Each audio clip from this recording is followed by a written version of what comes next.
Enzo Recto, kalaban ang katiwalian at kasinungalingan, kakampi sa katotohanan at kabutihan.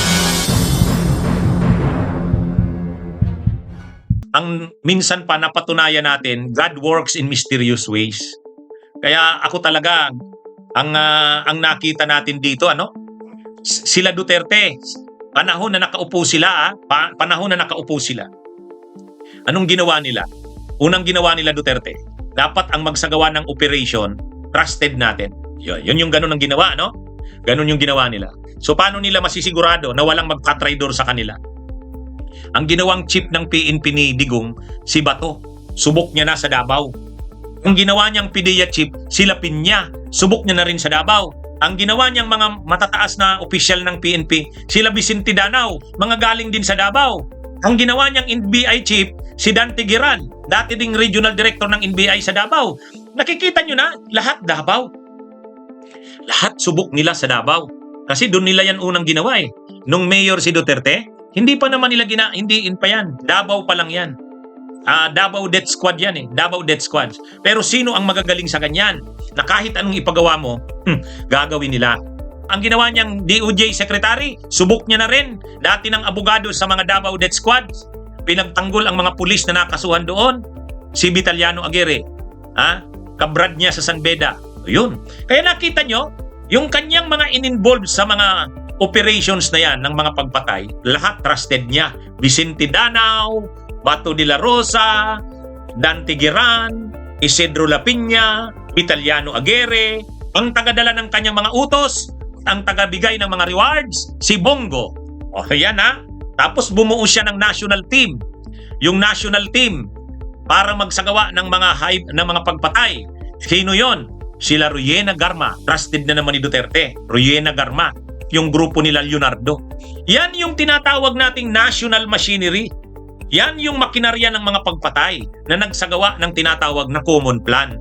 At yan ay hindi isolated case. Systematic yan. Sistematiko, planado, state policy yan.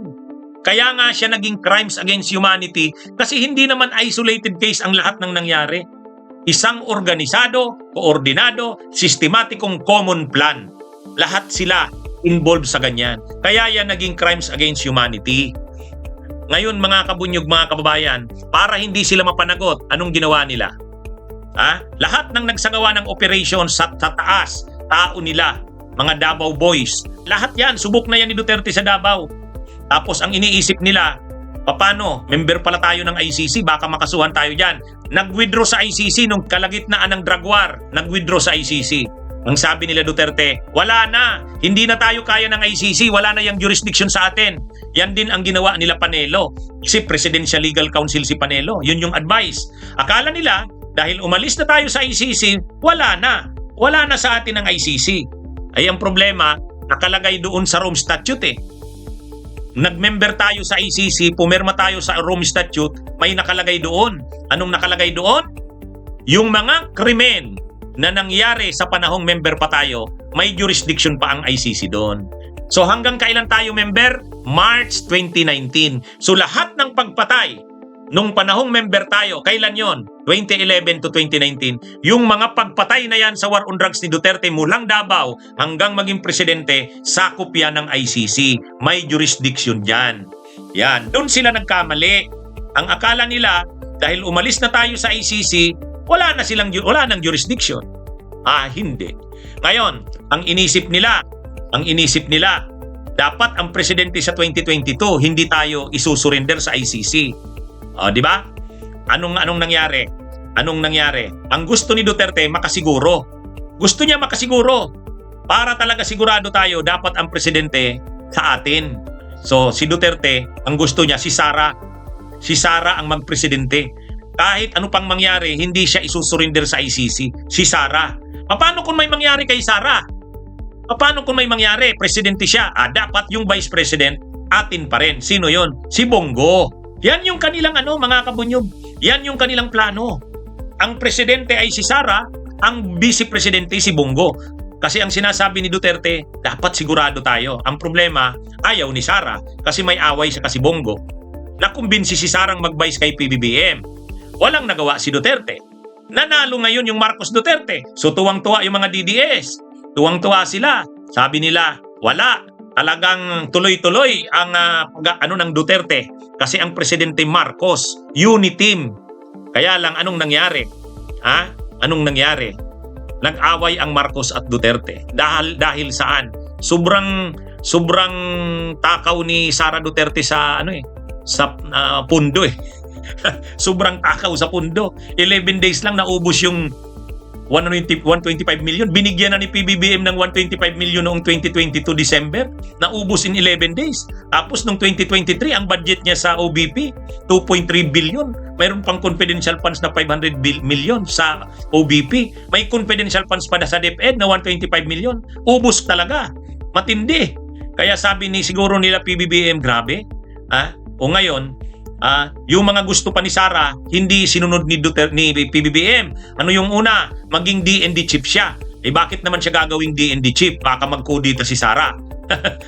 Pangalawa, ang gusto ni Sara, yung chopper, iservice niya pauwi, hapon-hapon o gabi-gabi pag umuwi siya sa Davao para daw bago matulog yung mga anak niya, nandun na siya. Hindi na pwede yun. Grabe ng abuso yun. At ang pangatlo, yung Mindanao Railways, gusto nila ituloy, punduhan ng China. Hindi na tinuloy ni PBBM yun. China na naman, utang. Ang pang-apat, dapat yung speaker ng House, si Gloria Arroyo, kaibigan ni Sara, hindi naman pwede. Dapat ang speaker ng House, tao ni PBBM, yung pinsan niya, si Romualdez. Kaya mga kabunyog, mga kababayan, yung lahat ng gusto ni Sara, hindi naman binigay ng administrasyon. Nagalit ngayon si Sara. Lumitaw na yung kanyang pagiging bratinila. Yan, nag-away ngayon. Nag-away na ngayon yung Marcos at Duterte. Dahil nag-away na ang Marcos at Duterte, mayabang pa rin sila Sara. Mayabang pa rin ang mga Duterte. Minumura na si PBBM, binabastos na si Lisa Araneta, tinawag ng tambaluslo si Romualdez, tapos may mga pagbabanta na sa buhay ng presidente, yung assassination. Ngayon, wala na. Talagang tumindi na, lumalim na ang away ng Marcos at ng Duterte. Kaya, nung lumabas ang arrest warrant, wala na.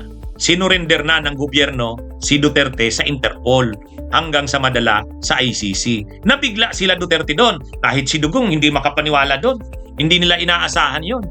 Inamin yan ni Atty. Martin Delgra. Sabi nila, pagbaba namin sa Hong Kong, hindi namin inaasahan. Nandun na pala ang mga arresting team kay Duterte. Nandun na sila Torre. Hindi nila inaasahan yon. Kasi ang inaasahan nila Duterte, dadaan yan sa proseso. Aarestuhin yan, tapos lalabanan yan sa korte. Wala. Hindi nila naisip yun. Nakalagay sa Republic Act 9851, ang opsyon ng gobyerno, dalawa, surrender or extradition. Ang pinili ng gobyerno, surrender. Wala silang nagawa. Kaya, so ngayon, sumurrender na si Duterte. Sumakay na siya sa private jet, dinala na siya sa ICC. Bago naglanding yung eroplano, nag-deliver pa ng message si Duterte. Sabi ni Duterte, yan yung last time na napanood natin si Duterte nagsalita.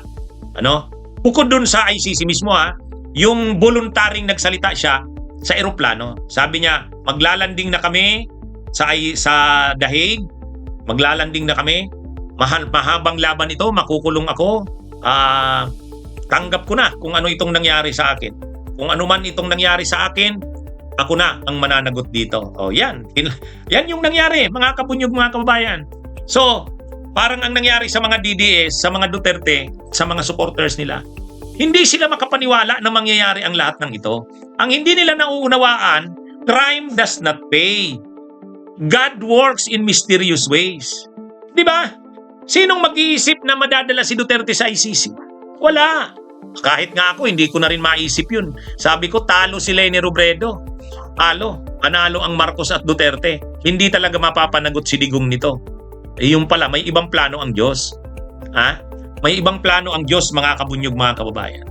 Kaya, ang isang lesson natin dito, huwag tayong mawala ng tiwala sa Diyos.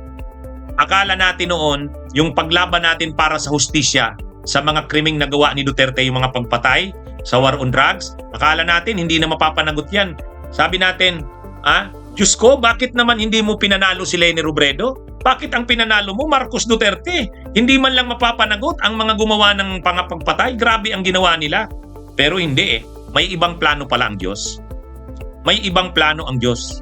Kaya sa ngayon mga kabunyog, mga kababayan, ako, lagi ko na lang sinasabi, God works in mysterious ways. Ang malinaw lang dito, anumang yabang ng mga makapangyarihan, anumang mga hambog ng mga makapangyarihan, sa bandang huli, walang krimen na hindi pinagbabayaran.